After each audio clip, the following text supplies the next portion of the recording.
Kemarin waktu aku ajarin tutorial step by step cara pinjam uang di aplikasi pinjol legal, ada salah satu dari teman-teman yang mengirimkan link media konsumen tentang debt collector dari aplikasi tersebut yang penagihannya tidak beretika sama sekali.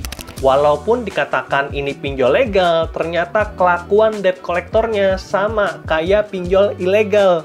Dan hal ini menakutkan, dan dia pun bertanya, "Bang, kok lo promosiin pinjol legal yang rasanya kayak ilegal?"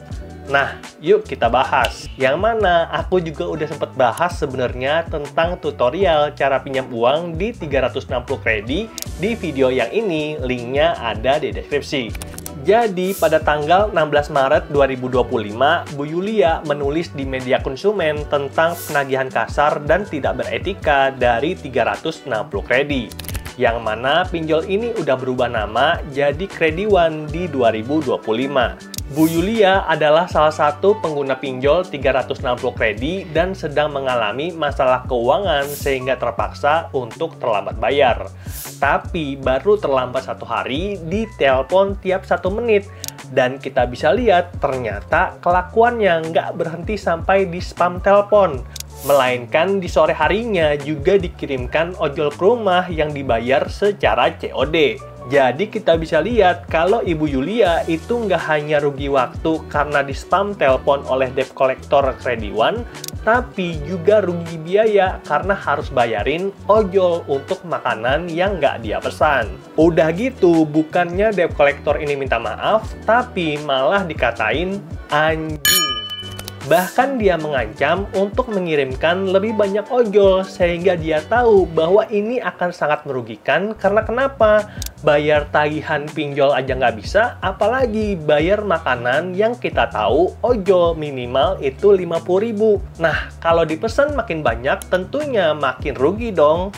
Dan Bu Yulia menulis di media konsumen untuk kenapa dia tahu kalau media konsumen adalah salah satu sarana yang paling powerful untuk meminta tolong kepada OJK dan mencari pertanggungjawaban dari aplikasi pinjol. Dan benar saja, beberapa hari kemudian hal ini langsung ditanggapi oleh Krediwan.